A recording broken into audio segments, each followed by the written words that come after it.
Азаттык радиосунун Данисте көрсөтүүсү ар шейшембиде кечки саат 9:30 ЛТР телеканал аркылуу кыргызстандыктардын жана чет жердеги журтташтарыбыздын жашоосу, тагдыры, көйгөйү, ийгилиги тууралуу видео баяндарды, кызыктуу кубулуштар, окуялар тууралуу тасмаларды сунуштап келет. Данисте даниектүү адамдар жаратмандыгы.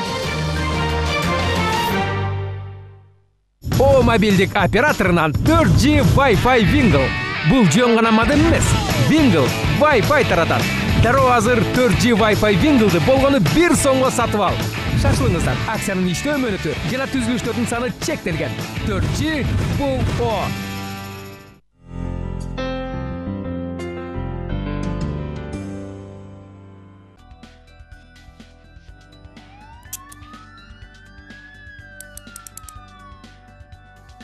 Да, немного украл, но ведь это шалость. Как можно за это называть моего сына преступником? Как теперь ему жить с уголовным прошлым? Так вопрошают родители, чей сын попался на мелкой краже в магазине. В аналогичной ситуации оказываются и многие граждане, столкнувшиеся с мелкими правонарушениями. Так, в Кыргызстане в рамках судебной реформы озаботились вопросом разграничения тяжких и не особо тяжких преступлений. Для этого экспертами был разработан Кодекс о проступках, подписанный президентом Кыргызской Республики 3 февраля 2017 года. В документе речь идет о противоправных деяниях, причиняющих вред или создающих угрозу его причинения личности, обществу или государству. К проступку относят мелкие правонарушения, за которые не стоит лишать человека свободы, а можно наказать альтернативными методами. Например, школьник украл телефон стоимостью 5000 сомов, а ему за это дают 3 года тюрьмы. Всем известно, что попадая в места лишения свободы, человек ломается. Поэтому решено не наказывать за такие мелкие деяния лишением свободы. Теперь виновных в проступках могут наказать общественными работами. От 30 до 60 часов. Ограничением свободы от 3 месяцев до 1 года.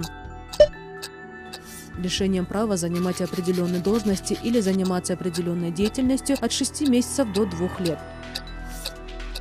Исправительными работами от 3 до 6 месяцев. Штрафом от 40 тысяч до 80 тысяч сомов. Арестом с содержанием на гауптвахте от 3 до 5 суток.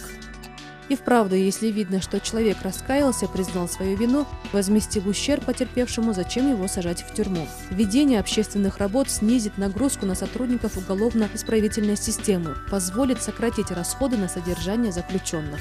При этом общественные работы не назначаются лицам, признанным инвалидами 1 и 2 группы, беременным женщинам, а также женщинам и мужчинам, находящимся в отпуске по уходу за ребенком, лицам, достигшим пенсионного возраста, военнослужащим срочной службы.